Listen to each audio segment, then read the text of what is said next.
Et spécialement à vous, chers enseignants.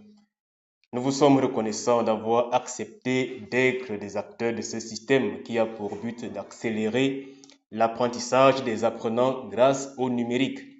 Dans cette série de tutoriels, nous allons vous montrer comment paramétrer les sujets d'évaluation à partir d'un fichier Excel afin de les rendre autocorrigés, c'est-à-dire que la correction des copies des apprenants se fasse automatiquement, ce qui vous dispense alors de la lourde charge de correction des copies ainsi que d'autres aspects liés à l'évaluation.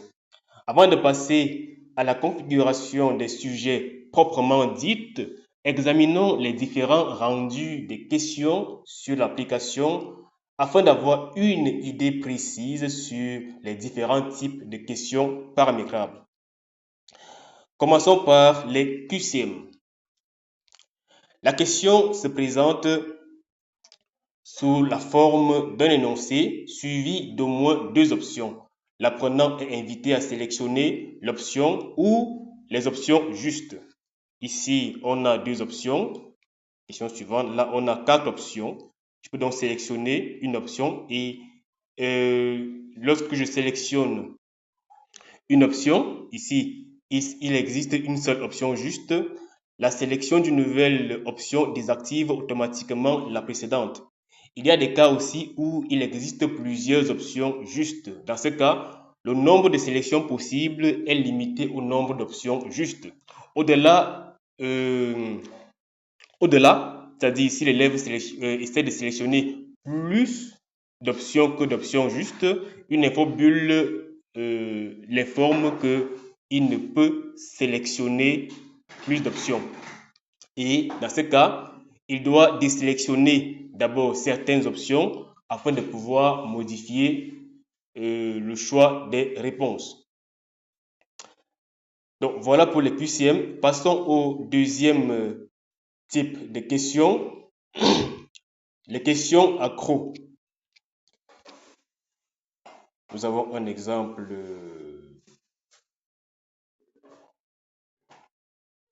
là, c'est bien. Donc, il s'agit de rédiger un texte dans lequel on peut laisser un ou plusieurs trous qui devront être comblés par des mots en remplacement. Voilà les trous. L'apprenant devra donc saisir le ou les mots manquants. Donc, il tape sur le trou. On lui présente un clavier. Ici, la réponse attendue est de type mathématique, donc il présente un clavier mathématique. Et il peut donc saisir sa réponse. Et quand il a fini, il retape sur la zone. Ou alors il passe à la zone suivante. Voilà. Il peut aussi saisir sa réponse. Voilà. OK. Là aussi, c'est une question accrue. Est-ce qu'on peut voir un autre exemple? Bon, on va y revenir. Alors, passons au... Il aurait été mieux qu'on voit un autre exemple de question accrue, si possible.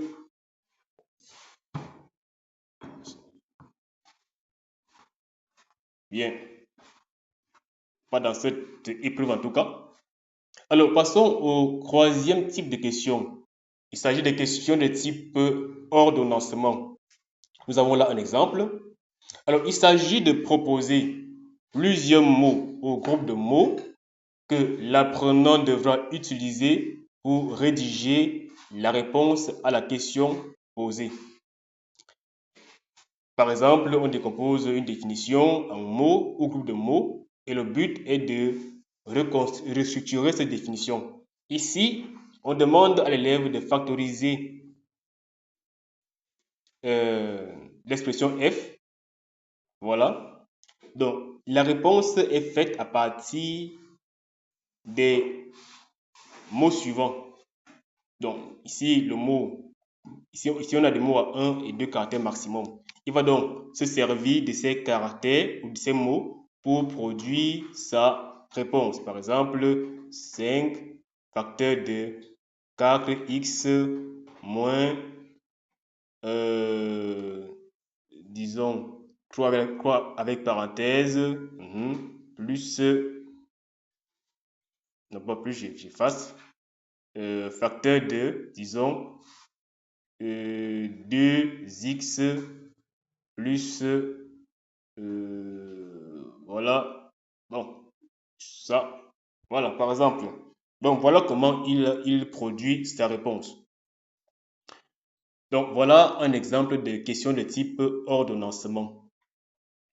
Il peut naviguer avec les boutons de direction là, voilà, pour modifier sa réponse. Ça, c'est des questions d'ordonnancement. Et ceci est fait, puisque ça a déjà été paramétré. Si l'élève a trouvé la réponse, eh bien, l'application sera corriger et mettre la note adéquate.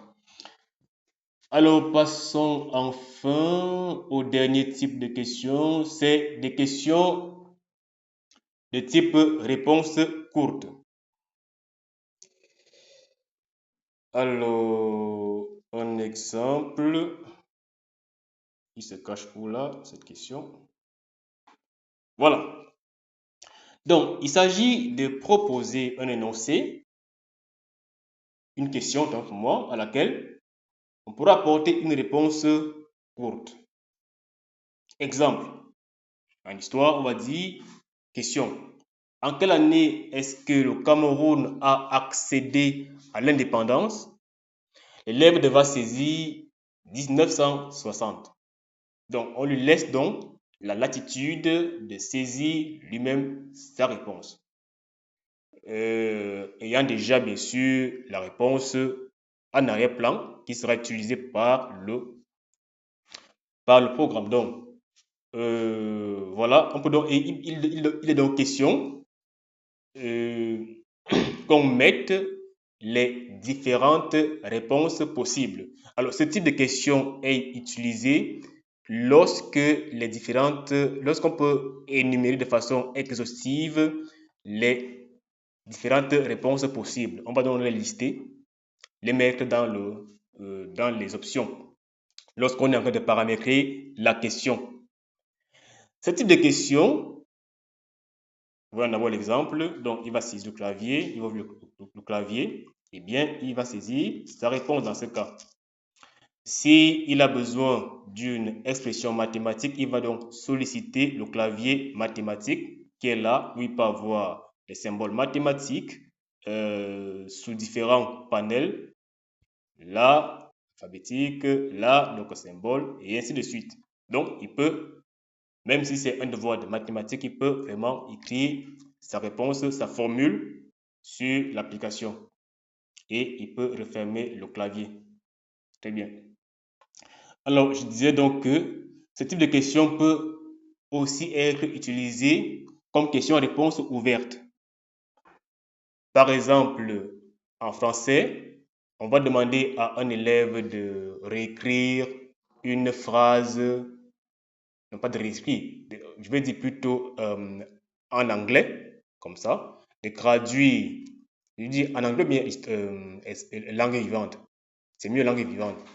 Langue vivante traduit une phrase de l'allemand, par exemple, en français. Eh bien, il peut y avoir plusieurs traductions possibles. Et j'allais dire une infinité, ça dépend. Voilà. Donc ça, l'enseignant va lui-même apprécier la réponse de l'élève. En français également, sur des sujets de type dissertation, par exemple, ce n'est pas l'application qui va corriger une production écrite. Donc, on va demander, l'élève va donc en fait faire sa production écrite, oui, mais l'enseignant va la recevoir comme telle et il va lire et apprécier et peut-être sanctionner par une autre. Donc, c'est juste pour dire, ce cas est aussi pris en compte, mais ne peut pas être corrigé de façon automatique. Maintenant, après, chacun pourra voir comment il peut s'en servir. Donc, voilà les différents types de questions disponibles sur l'application. Dans les prochains tutoriels, nous allons examiner au cas par cas la production de chaque type de question. Merci de votre écoute et à très bientôt.